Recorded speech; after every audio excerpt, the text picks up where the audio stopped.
Prospect House Media. And now, prepare yourself for the only weekly podcast you won't want to miss. Welcome to the Ameritocracy Show with Troy Edgar, live from our studios in Los Angeles and Washington, D.C.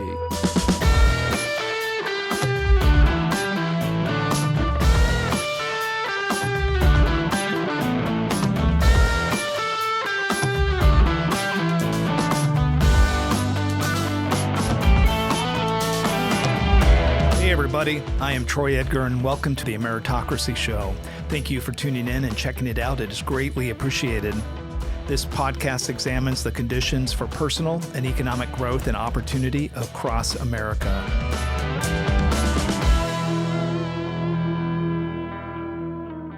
Aloha. This week, I took Ameritocracy on the road to Hawaii to meet with Rich Pierce, Olympic and pro surfing judge. It was a pleasure to reconnect with Rich as we discussed his journey to become a professional surfing judge, the Olympics, judging talent, and the effects on the surfing community as it goes mainstream. Surfing was recently added as an Olympic event in the 2020 Tokyo Olympic Games. Rich was one of two head judges that helped lead the 11-judge panel that advanced the sport to a new level and provided an exciting new competition to the Games. On Ameritocracy, we discuss personal development and balancing the pursuit of the critical focus on your career and your passion. Rich really provided a view of a tough road where preparation eventually met opportunity, leading to now recognized success.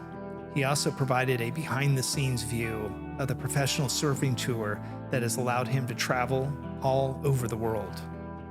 This episode was recorded 1 week before the unfortunate Maui wildfire tragedy. I send my prayers and condolences to the people of Maui. I also encourage anyone interested in supporting those affected by this disaster to donate to the American Red Cross at redcross.org. Mahalo, and I hope you enjoy. Hey, Rich, how you doing? I'm doing good. How are you, Troy? Very good, very good. Thank you for meeting me here today. Pleasure is mine. Thank you. Yeah. You and I have known each other for a little over 10 years and was here in Oahu, and you came over and met with me today, flew in this morning, so really appreciate it. Well, you're welcome. And again, the pleasure is mine. Yeah. So, a lot of kind of time goes by where people that I meet and have a lot of different aspects and experiences. And one of the things that I really wanted to talk about for some time, and you were in California and you and I talked a little bit about it, is the concept of judging surfing and being able to kind of get an idea of a little bit more of the science and the technical part about that.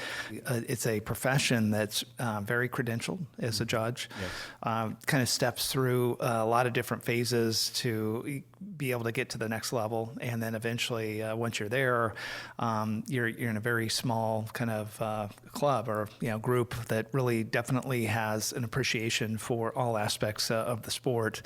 And then it's interesting, just as an aside, as I grew up in Southern California, not too far from Huntington Beach, and then about 9 years old, my family moved out to Norco out in the Inland Empire. And so we were still about 9 or 10, I started surfing. And, as you grow up, whether you're on the Inland Empire or there in Southern California or Huntington Beach, you're around kids that love to surf. Sure. And so back in those days in the 80s, the late 70s, it was, it was really kind of a different lifestyle too. Even in high school, 50 miles from the beach, you were called a surfer if you had long hair and you'd go to the beach. But there was always this feeling, sort of like being a musician, where like someday, man, maybe I could do something professionally. And, whether it was Tommy Curran or these names that were out there, that people that we had admired growing up.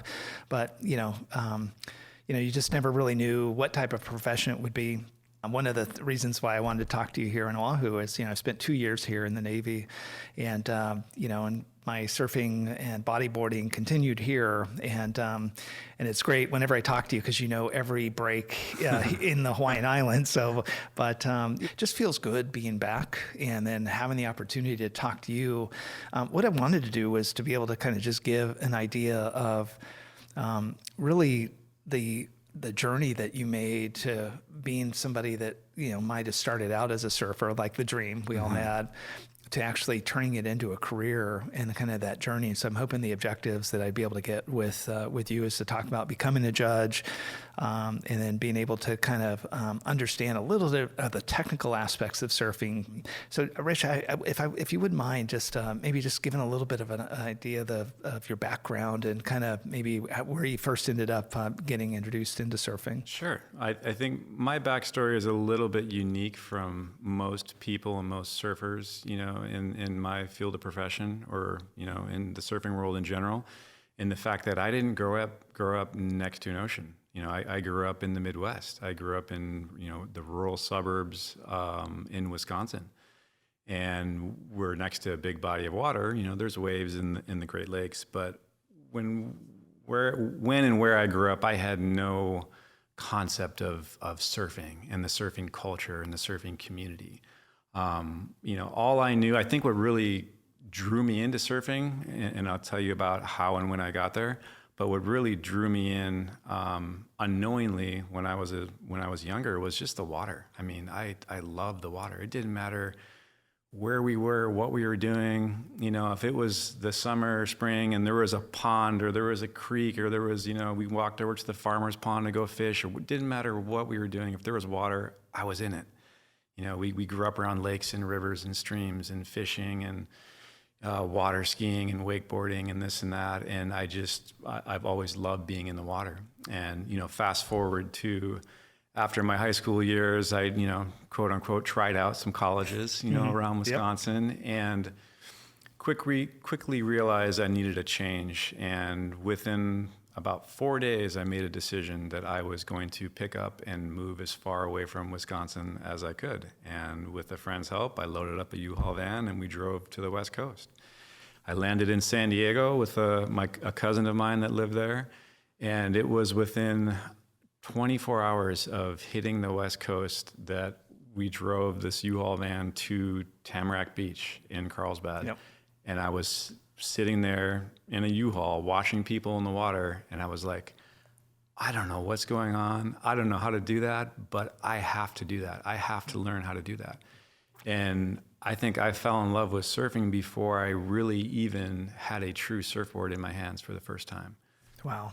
Yeah. So you end up in California, and you at that point, when do you start getting into the water? Because I know eventually your college takes you back into water, but talk a little bit about that. Sure. So I was living in San Diego, started, trying out a couple more colleges. My dad is a structural engineer, and I was trying to figure out what I wanted to do. And, following in his footsteps was always kind of an idea of mine. So I was starting to take a lot of mathematics and prerequisite courses to follow that career path, and ended up taking a marine science elective. It was an oceanography class at a community college.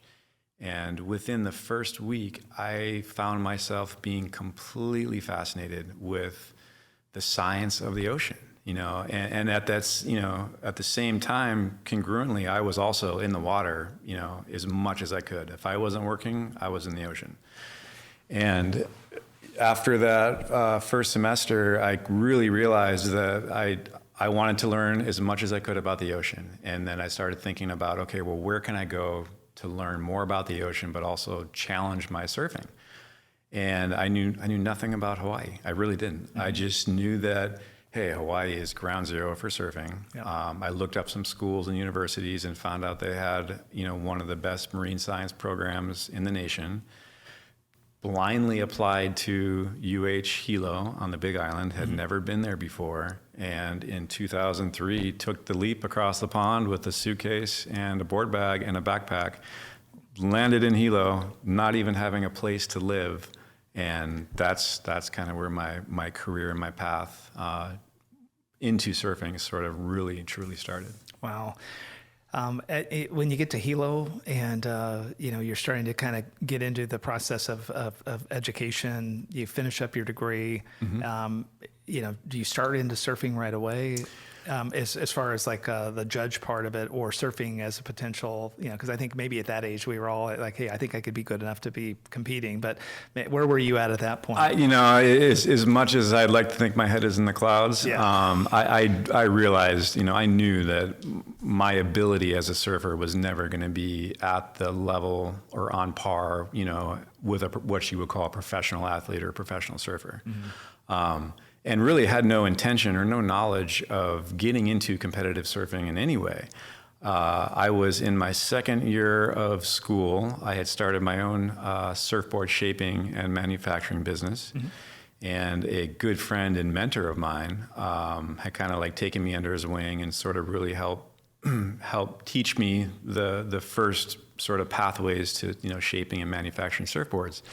At the same time, he was the director of the Big Island Amateur Surfing Association, or at that time it was called HASA, Hawaii Amateur Surfing Association. And he had said, hey, we need some judges. I need some help. Would you be willing to come down to the beach and, help throw some scores and help judge a contest? And I was like, yeah, I know nothing about it, but, teach me. Mm-hmm. I can learn anything. And so I ended up judging that first season. I think it was 6 events, and I did well enough that I was invited over here to Oahu to judge the state championships. And this was in, I believe, 2004 state championships. And at the time, it was the current co-world tour head judge. His name is Davey Shipley. He was home from, in between events. And he's from here. He's from Oahu. His dad, Jack Shipley, is kind of like my Hanai father and, a legend. I owe almost all of my credit to entering into this world, through Jack and Davey Shipley. And Davey was home and had volunteered his time to help head judge the state championships. And it was during the course of this 3 to 4 day event that, they sort of pulled me aside and said, hey, we recognize that you have some skill or some ability, and if you would like, we can try to throw some work your way and sort of, pretty much throw you into the fire and see how you go. If you don't burn up and fizzle out, we'll give you some more opportunity along the way. Yeah. And that sort of was a snowball effect, and one thing led to the next. And, it was multiple years of sacrifice on my own dollar, being from outer islands and most of the competition happening over here on Oahu, Maui, and Kauai, that I would have to pay my own way to come over to these outer island events to get experience and gain experience. They gave me opportunities, said, yes, we could use you on this panel here or there, but most of it was on my own dollar. And at the same time, I was still going to UH Hilo. I was still going through my marine science courses and absolutely loving what I was doing. But I also was, the closer and closer I got to graduating in 2007, was becoming more and more aware of the dogmatics of the marine science industry and the politics of it. And I did, and I still to this day heavily disagree with a lot of the politics of how, research projects are funded and the money and the backing and, everything behind it. And to me, it didn't make sense. It didn't feel true and honest. And I was still following this path of judging and sort of, the phrase goes, dangling the carrot, mm-hmm. On the stick in front of me. And that's what judging was at that moment. It was this idea that, hey, maybe one day we can, get you out there around the world and have some international work and see how you go. But it was never a guarantee. I was never a guarantee. And it was just something that I never gave up on. Mm-hmm. With my own mindset, and I had the full support of my wife and my family, and mm-hmm. without that, it would have never been possible. Mm-hmm. And fast forwarding, making a long story short, I graduated in 2007 with a degree in marine science and did nothing with it. Mm-hmm. I mean, as far as the marine science industry goes, I immediately went head over heels into, okay, how can I expose myself more in the surfing world? How can I get more opportunities and more work? Mm-hmm. And I think it was by 2010, I was given an opportunity for my first international contest. Wow. And then it just has gone from there. Eventually we're going to end up at the Olympics in Tokyo. Yes. But and then we'll talk about Paris. But let's talk a little bit, like you said, the international criteria that kind of has to be set to become a judge. Mm-hmm. When you start looking through the different levels, part of what this show's about is credentialing. Yes. Trying to show people that are in different professions that the meritocracy. You declare merit at certain points that gives you the credentials to then be successful. Mm-hmm. Within the different levels of judges, 5 levels that kind of go through the process. And one of the criteria, when I was preparing for this, was that you have to be able to check off, I've done international. Yes. So that becomes, that's the 5 levels, 1 through 5, and eventually you kind of get to a point. Can you, before we get into Tokyo and Paris, can you maybe give us a little bit of a primer on the qualifications process to become a judge and the thresholds and the governing body, just so everybody has an appreciation? Yeah, certainly. And I will go through this with you, but I can't do that first without saying that this is relatively new. In the field of being a professional judge at an international level, when I started judging, in the early 2000s, this accreditation process, levels 1 through 5, didn't exist. It wasn't available. It was more of a, like the way I started, it was a trial by fire. It was you show up on the beach for your local organization, maybe your national governing body, and you're sort of, thrown into the fire and as a test to see how you go. And the reason for that being is that judging surfing is, well, number one, it's subjective, okay? It's a subjective sport. We have objective criteria, okay? The criteria, and we can talk about that too, but the criteria never changes. But the subjectivity of how it's scored is up to the individual judge. And I think it's a very unique skill set that you must have to be able to judge at a high level and be able to, perform as a judge at a high level.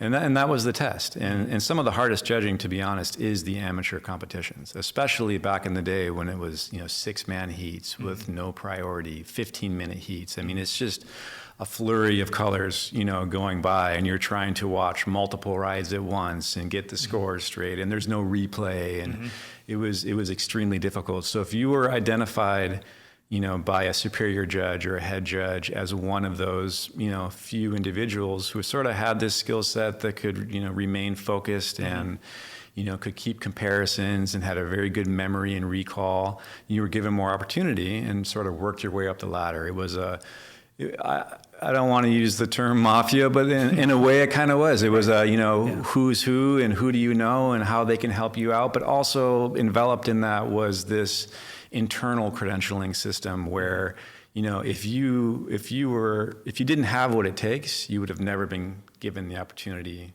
to move up the ladder. Fast forward to where we are nowadays.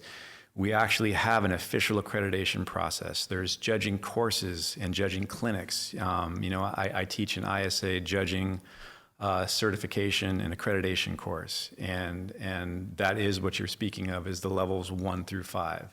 And that's basically where it starts, is you sign up for a course, and you are instructed through a judging and accreditation course. You become a level 1 judge at your local break, your local organization. You accumulate hours and experience, and then you go through, becoming a level 2 judge and a level 3 judge. And if you continue to show those traits or characteristics that we identify as being a good, consistent judge, then you're given more and more opportunities, all the way up to the level 5 certifications, which is on the international stage. For the listeners, I think it'll become probably more important to a lot of people as the next Olympics comes, because I felt during the Tokyo Olympics, which was actually in 21, not 20, but people it was one of the most watched, and it was one of the most educational to be able to kind of understand, like, how are we going to do this? You said something that was really important. Kind of 2 parts. One is you mentioned colors. You look for colors. I think that's important. You and I have talked outside of here I'll give you something. This is a total layman's example, but like I love college football, Yes. right? I could be at a college game, have pretty good seats for USC, but I'll listen to the radio. The guy sitting at the very top of the stadium, I feel my seat is better, but they are nailing like the calling this game, and I'm barely able to keep track of it, watching it like super close. Yeah. And in surfing contests, I mean, you and I have talked about your trips to Fiji and different areas where you're on a pier in the middle of an ocean that's been built in coral, 20, 30 feet off the ground, watching people surf a break, which looks like, from pictures you showed me, the middle of the ocean. Well, it is. I mean, yeah, especially when you're at a cloud break at Fiji, like you said, you're on a tower, it's a structure that's on the fringing atoll or, on a reef in the middle of the ocean. Yeah. Yeah. Well, but talk to me, and my analogy or my description is, it's hard for me to see the technical sides of a football game, and I love it and know the numbers. I know everybody. You're up in a tower or somewhere, and you can't really see the people, and they're not wearing jerseys, but colors. Right. So explain that a little bit. How do you kind of keep track of stuff when it's so far away? Even at Huntington Beach, the U.S. Open, right? Those judges are up there. Anybody that's bodyboarded or surfed at Huntington, I could barely see my 3 kids when they're out just in the first break. Yeah. Well, that's where I think as a top level judge, you have to have the innate sense and knowledge of the skill set that these professional athletes have, the variety of maneuvers that they perform, the different characteristics of each maneuver and how they look and the qualities of them and what we, in the judging world would describe as, key elements of maneuvers and visual cues, so you use Huntington Beach and, other venues as analogies of being a far distance away from, our field of play, because that's the ocean is our field of play. That's our field that we're playing on. And when we're at a venue or a spot where there is a big visual distance, what I'm speaking of as far as the innate knowledge and characteristics of the maneuvers, you need to understand what different kinds of maneuvers look like to be able to identify the visual cues, of a turn or a combination of maneuvers, and be able to recognize what they're doing and the degree of difficulty in the maneuvers that they're doing. Because if you refer back to our criteria, that's our standard. That's our rule book. This is how we score surfing, and it's very unique in that it's subjective. I spoke about that earlier, but the sport of surfing, it's a subjectively ruled sport.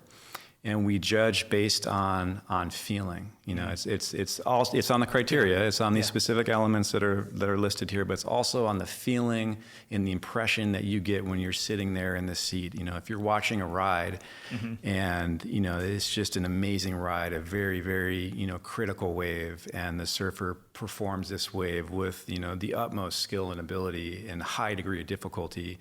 You get as a surfer, what that wave would feel like, or you can, put yourself there in their shoes, and it invokes a feeling in you. I mean, and there's kind of this saying that when 10-point rides happen, it gives you chicken skin. In fact, I'm getting it now, even thinking about some moments in the past.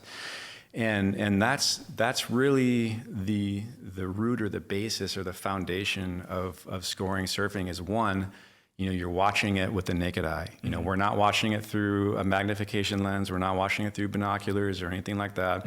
We are scoring with the naked eye.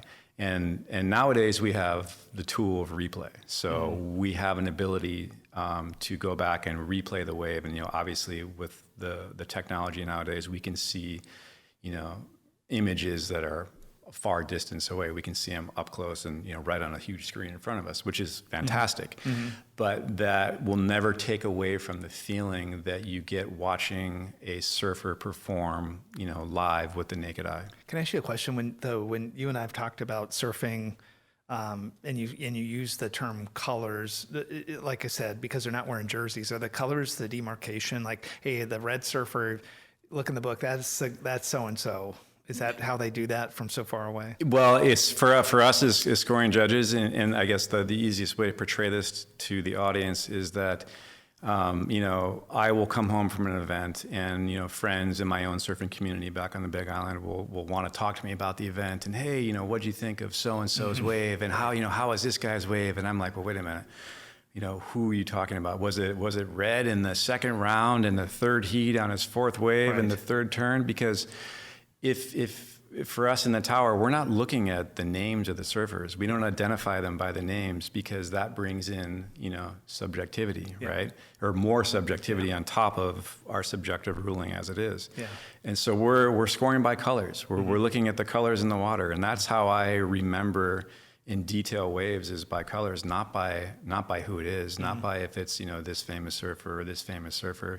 And in my honest opinion, if you're in the tower and you're scoring based on names and not colors, you shouldn't be in that seat. That's awesome. Yeah, and that's kind of where I was going. To try and kind of equate surfing to the business world, and there's the name. Some of they're very famous surfers. Some of them make it, and they're commercially very famous, and some of them are the best surfers that just aren't known yet. And I know your profession takes you internationally to different places. You'll see the surfers in their contests. You'll see them outside. And in the business world, especially like I do a lot of work right now in the government.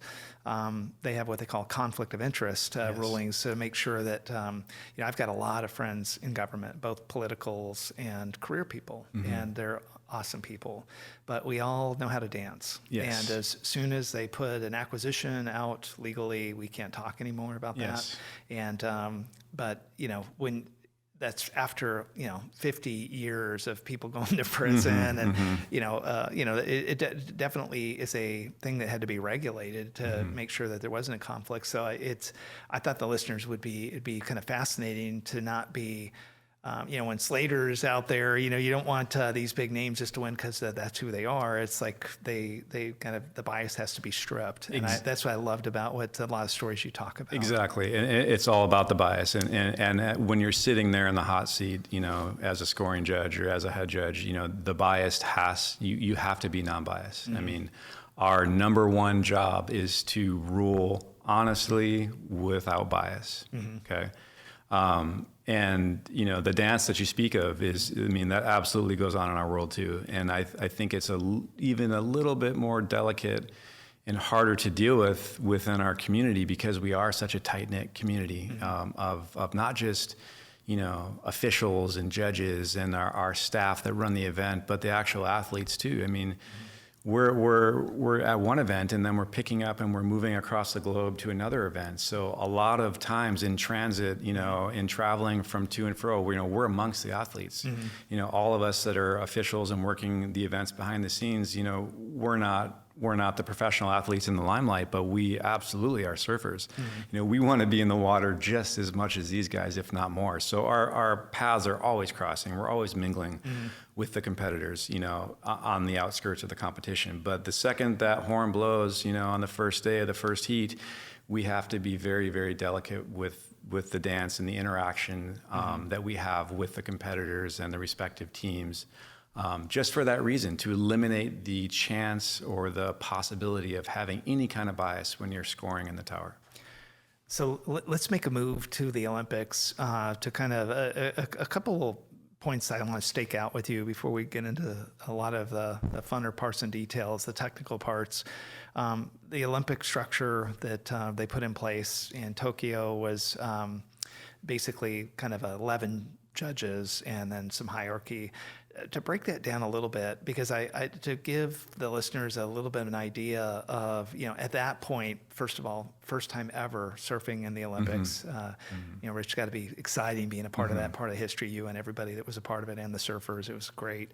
But when they took that picture, of the thousands of people that could have done that, and I don't think I've asked you this before. You and I've had talks on this, but they have the head judge, the judges, the priority judges. And I talk like I know it, but I see it on TV. So but I honestly, I always kind of wonder, like, what is that hierarchy?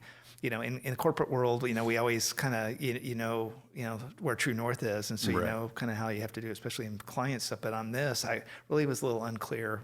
Yes, yeah. So the hierarchy goes is you have your contest director on top, and your contest director is the first point of contact between the athletes and the scoring tower. Okay. So if there ever was any altercation or protest, or a surfer that feels they have been ruled or adjudicated unfairly, or if there is a interference situation that they maybe disagree with, the athletes are allowed to fill out a protest form.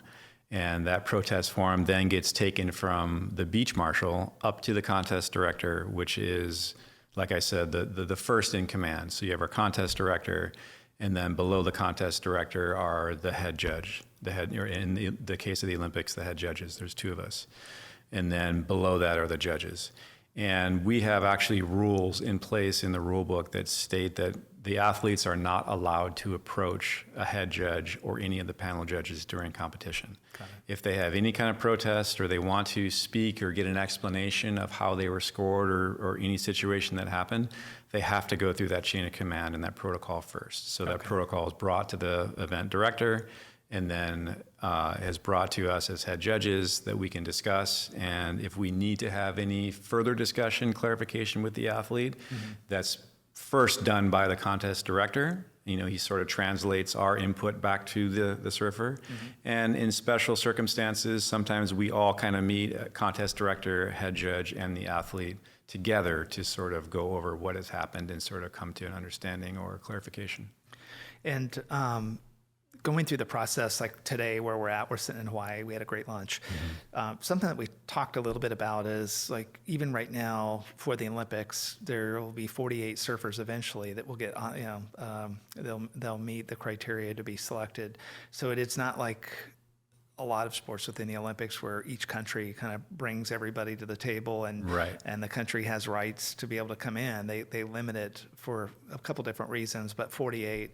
And of that, I think, as of this morning, probably, I think 8 have been selected, and there's a bunch of contests coming up. Yes.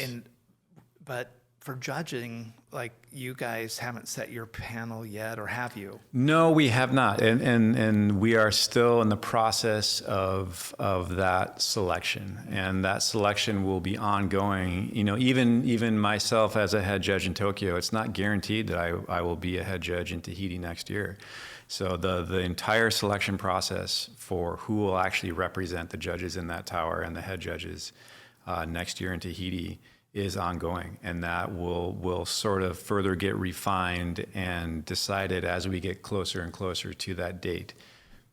Yeah, so would it be fair to say, as a layman that watches this, you guys possibly are in a competition for getting your best performance as judges at the same time you're rating the surfers to get their best performance in the water? A lot of pressure. Absolutely. On both sides of the field there. Absolutely. And I 9 out of 10 judges, if you threw them in this seat where I am now and asked them the same question, myself included, would not want to admit that there's competition amongst us, but absolutely. Okay. There is intense competition amongst us as judges to be on that final selection panel. And that competition, in my mind, comes from doing the best job I can, the best performance, being able to facilitate an atmosphere that brings out the best performances of those, the scoring judges that are in front of me sitting in those seats.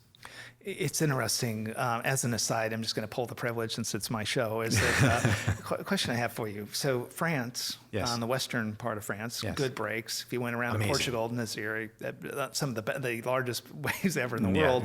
Nazir. Why Tahiti? Then, because a lot of people ask me, because they know what you do. I'm like, it'd be interesting to get your perspective. Tahiti has the potential of being not just a great show, but maybe one of the best shows that will ever be shown for the surfing world. And the technical reason behind why it is because Tahiti is part of French Polynesia. And we have I say we, but it's not me, it's the International Olympic Committee has ruled and decided and allowed our venue, our sport, to be surfed in Tahiti. And that main reason is because of Teahopo. Some people refer to it as Tropu, or, I think the proper pronunciation is Teahopo. And it's because it in my opinion, should be the eighth wonder of the world. I mean, it is a perfect reef pass. It is violent. It is deadly. It is so intense and so awe-inspiring that if we have a sizable swell next year for the Olympics, this has the chance, especially on the platform and the world stage of the Olympics, to be the greatest show that surfing will see. Wow. Is July a big wave month for Tahiti at that point? Yeah, typically, the end of July, beginning of August, that's when our waiting period, our event waiting period will be. That's when the Southern Pacific Ocean, is really active and sort of at full force. So there's, let's knock on wood, there's a very good chance that we could see a spectacular show next year. Wow, how exciting. I mean, it's a made-for-TV moment there, it's huh? Incredible. It's incredible. Not that surfing would need more fanfare, but let's use that, though, as a little bit of a pivot point. So, after the Olympics, 2020, 2021, surfing became kind of a more mainstream. I shared with you at the beginning of the show, there was something special growing up in Huntington Beach in Southern California and going to the beach. When you're around surfing people, there's a culture, there's a lifestyle. The problem is some people get fully sucked into it and can't get out of it. And I mean, I even have friends to this day that I'm not sure what they do for a living or how they've done stuff, but they're all over the world. They kind of do stuff, and it's unbelievable. But when I lived in Hawaii, you had to kind of ride the edge. I'm in the Navy, but there was a lot of surf events, and the surfers were partiers, some of them, and there was reggae. It was everything you think, but it was just a totally neat environment. And you almost, where I was, because I was in the Navy, you had to be more of a spectator than a participant. But and I just loved that environment. Right. My wife loves it, and she's never surfed. She still loves that, and it was a little bit of counterculture. Sure. And so as surfing gets and starts to hit the mainstream, and let's just say Tahiti becomes, one half of what you think it is, because I could see that, and now surfing's further exposed. I'm here, we're in Waikiki. We, as we were looking at the break, I haven't seen this many people out in a long time, and we haven't even been to the North Shore yet, and I just can imagine the reverberations in the surfing community, the community you talked about, that special. What are the impacts to the surfing community as this gets to be a more mainstream sport? I think the impacts are large, and I think that there's pros and cons on both sides. And you use today's analogy of looking out at the breaks and seeing, a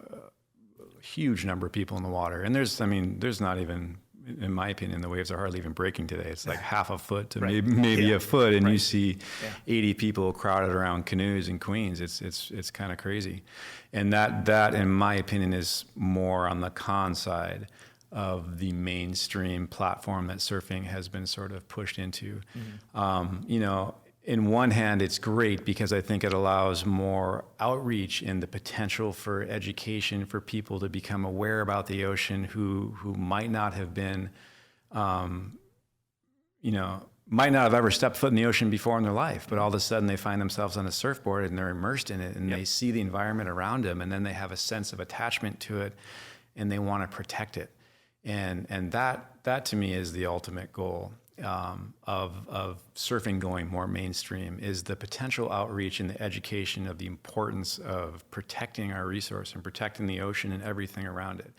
And on the con side of it, it's more people in the water. Right. And I think that for us who live on the Big Island and have experienced what's happened there, not just with the mainstream of surfing, there's some other factors involved where we had a massive eruption in 2018 and we lost a lot of our premier surf breaks on the Lower East Side, and that conversely has pushed a lot of people to surf our very, very limited town spots. So it's always crowded now.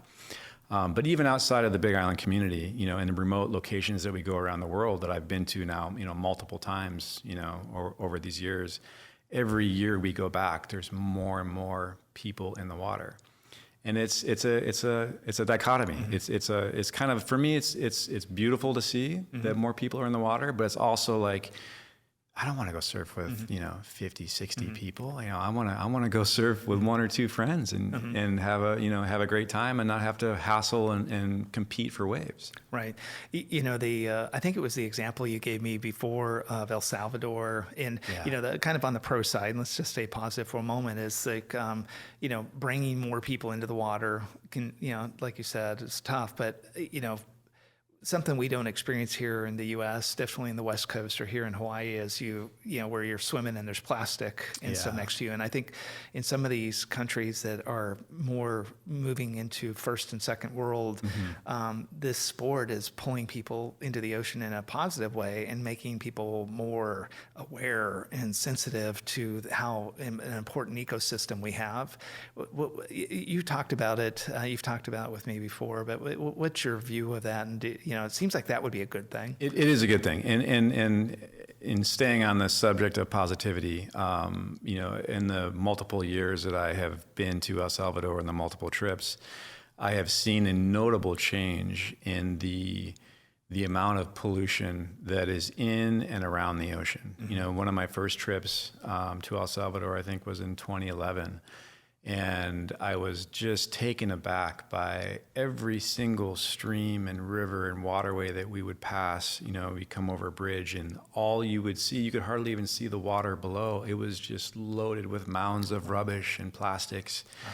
And then you go out in the water and you'd surf and you'd be paddling and you have plastic bags that are getting caught on your arms and your hands. And it still is, to some degree, like that in some locations. But I think as a whole, what I've noticed is that surfing has brought in awareness. It's brought a desire for people to be in the ocean and be more connected to the ocean and be better stewards of it. Mm-hmm. I see less pollution. I see less effects of it. And there's not as much in the coastal communities that we go to. It's much cleaner than it was. It's not perfect. Mm-hmm. I know that might be a few years away from getting there, but it's getting better. Mm-hmm. Yeah. As we kind of get ready to kind of close and we kind of try to put all this in perspective, I've had some previous guests on the show that talk about trying to go after this career that, is incredible when you look at it on the surface, sounds like it would be just the greatest thing, but kind of almost out of reach. Mm-hmm. And, my career is, I haven't really taken too many crazy, maybe on the surface it looks like I took a lot of risks, but everything I've done has always been pretty calculated. For the same reasons you talked about my family, I feel tremendous responsibility of being mm-hmm. responsible. Right. But I think for the listeners, when they see somebody like yourself that now, made it to the top of surfing, both international surfing with pro surfing and then the Olympic side of that, it's easy to say now, we can high five each other, it's great, but quite a journey. The guest that I had on, a previous guest, Olga, she's an artist, and she made a comment that stuck with me. It's like, hey, Troy, when I got ready to leave corporate America and mm-hmm. become an artist full time, you got to really weigh, what are you willing to lose? Yes. And, so her perspective was, she even said this isn't me putting words in her mouth, but you've got to be even possibly willing to forego, your family and yes. all these things that are pretty significant. Just to kind of tie up everything you said at the beginning, you're writing checks for yourself to come to these surfing contests. Mm-hmm. You're going all over the world. It's definitely something now that mainstream is helping it look like you were the smartest man ever. But that journey is one to be appreciated. What would you tell people that are sitting on the edge, that have this aspiration? Maybe they have the talent, but they're super comfortable, or they're conservative. They just want to make sure. you seem to kind of forge that. And like I said, you're not proving it out to be true. It took many years. It's looking like it was a good idea. But what would you tell people that are kind of on the edge of that? What advice would you give? I would say don't sit with being comfortable. If you have a dream or you have a notion or a desire to do something, but you're wavering on the fact of, does this make sense? Is it realistic? Will I even be successful in this field? For me, I would rather risk it all to know for sure than to look back later years of my life and have doubt. And Troy, I would tell your listeners the exact same thing I tell my kids today and that I tell my friends' kids is never, ever, ever give up on your dreams. If you have a dream or desire to do something, one, don't give up. And two, don't ever let anybody tell you what you can't do. Don't ever let somebody tell you that you can't do something. And if they do tell you you can't do something, for me, if someone told me that I couldn't do something or I'm from Wisconsin. There's no way that I could be involved in the surfing community at the highest level. I would say, you know what, I'm going to prove you wrong. And not just to prove you wrong, but because that is my internal desire. That's what I want to do, and, for me, I've had a lot of, trial and tribulation I've been through and a lot of sacrifice. And, like you speak of, in the earlier years, writing my own checks to be able to do what I'm doing now, there was no guarantee. I had no idea where this would lead me, but I stuck with my gut feeling that this is what made me happy and this is what I want to do. I want to create my life around being in the ocean, because for me, that's my higher power. That's my spirituality. And if I can create a life that can support a family around being in and amongst the ocean, then I'm going to do that at all costs. Wow. And that would be my advice to anybody listening is don't give up on yourself, number one. Believe in yourself. Don't give up on your dreams. And don't ever let anybody tell you that you can't do something. Yeah. No, Rich, I really appreciate that. And I think, anybody that kind of sits back and, it's really at the end of the day, it's what unique thing can you contribute to this world too. And everybody brings their own thing. And, I think, when I remember being in college early on and I had all these big dreams and aspirations, but I come from a blue collar family and, a ton of encouragement. But I used to read, literature, and there was a saying at Goethe that says, I am, therefore I'll be. The first thing to be able to, I feel, to do something is to be able to look in the mirror and say, I am a professional, international and Olympic lead judge. And even when you're not. Yes. And if you can look in and have enough confidence to stare at yourself and say that, you can become that. Yep. One more thing I'd like to say that resonates with me, and this was something that my dad told, me and my siblings as kids over and over. And I think the original quote probably comes from Henry Ford, if I'm not mistaken, but he would say this all the time. And I internally say this to myself, is whether you think you can or you can't, you're right. Yeah, that's it's all about your state of mind and your willingness to believe in yourself and to go through whatever it is you need to go through to get to your goal. Well, Rich, I have really enjoyed this discussion. I'm going to be, as I do, keeping track of the potential road to the Olympics for 2024, and it's about a year out now. Yeah. So, yes. And I just really appreciate the opportunity to get to talk about this and to learn. So thank you again for coming on the show. Really appreciate it. Well, thank you, Troy. I think what you're doing is fantastic, phenomenal. I am definitely a follower and a listener, and I'm excited for every new show you put out. So I'm just as fortunate. Thank you very much. Yeah, now you're going to have to take me surfing. Let's go. Okay. Well, we're out of here. Thank you, Rich. Have a good day. Aloha. Yeah.